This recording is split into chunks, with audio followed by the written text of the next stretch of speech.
morning. There are so many different tableside servers who are going to be here for you tonight, and they are here to help you and help you have an enjoyable night. Go back in time, and we're going to try to appreciate the mid-1800s to early 1900s in this part of Alabama and some of the most significant things about the community during that time. So be prepared to have some visitors come to your table that might be from that time period that are describing to you various aspects of life during that historical period. We will have dinner seated at tables that are named after townships within Lee County. So if you've looked at your name tag, you'll appreciate you may be sitting at the Beauregard table, or you may be sitting at the Roxana table. Each of these tables have a specific table-side server assigned to you in your pleasure. He gave us old Willie on credit last year, so we won for the mule. What does that leave us? $50. That's going to be pretty hard for us, Melissa's here, and us raising a family on $50 a year. We're just going to have to cut back on what we're spending at the trade center here in Lotus Boca. We just can't buy all that fancy cloth that you want and that thread and stuff. We're just going to have to cut back. Well, we've got to get some buckets for that cane syrup that you guys made. That's right. Joshua here helped the men make our cane. Well, I've been working on this quilt, and this is a piece of it, for a year now, working it between chores. Mama, what are you gonna use that cane syrup for? Well, I expect if we can't get any sugar at the trade center, we'll have molasses for our cornbread and for our biscuits, and maybe I'll make us a pecan pie. Oh, really? Are you gonna make a pecan pie?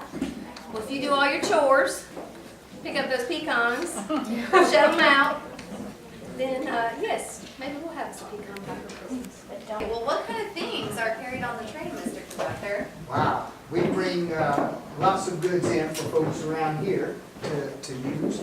We also bring lots of goods that are produced right here and take them down to Montgomery. From there, they can take a train on west, or they can take a riverboat down to Mobile, and there's no telling where in the world they'll end up.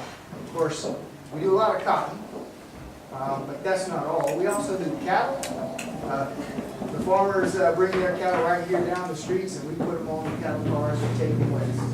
Well, thank you, Mr. Conductor. This has sure been an enlightening conversation, but I do see a local merchant here that I would like to talk to. Excuse me, Mr. Merchant, can I have a second of your time? Sure can. Well, I am a newspaper reporter for the town of Lochacoga, and I am doing an article about the train that came through.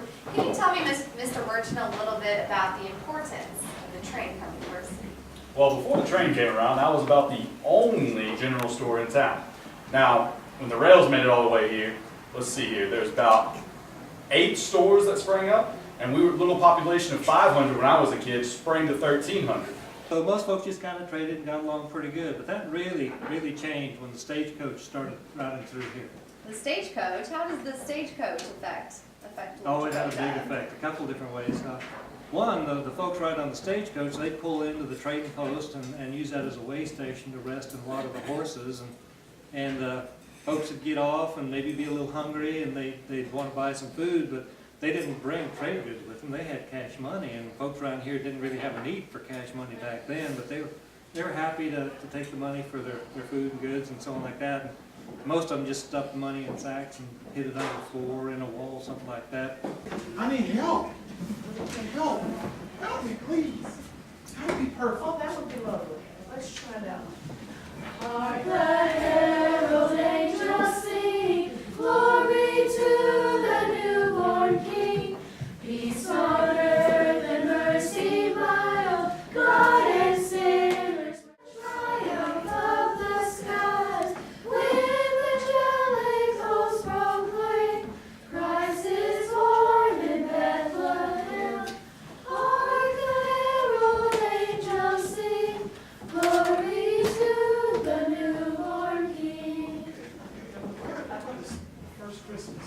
Maybe I can tell them about the first Christmas. Certainly, Where it all we began. go along with that. Yeah, I can do that.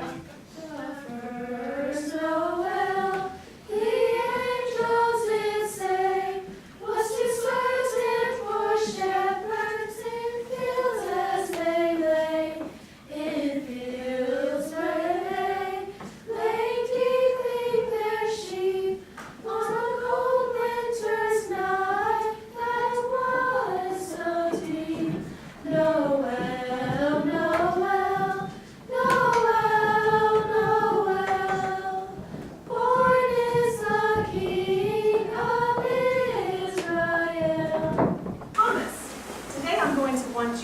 from The Adventures of Huckleberry Finn by Mark Twain.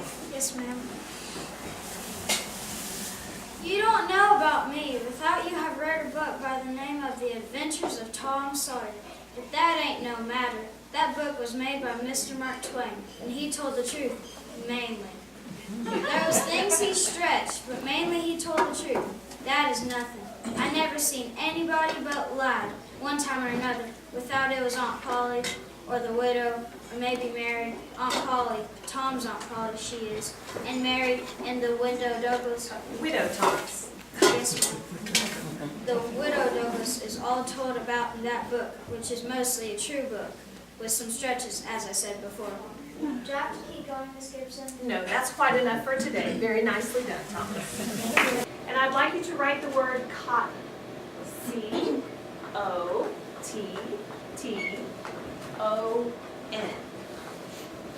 Nicely done, Thomas. Oh, Susan, your handwriting is lovely as usual. Thank you, Miss Gibson. Oh, Priscilla, you're getting so much better with your letters. Very nice. All right, now let's see if Susan has been practicing her 13 colonies. Could you please recite the names of the original 13 colonies for us? Yes, Miss Gibson. Georgia, South Carolina, North Carolina, Virginia, Maryland, Massachusetts, New Jersey, New Hampshire, New York, Pennsylvania, Virginia, Connecticut, and Rhode Island. There's one more, Susan. Can anybody else remember?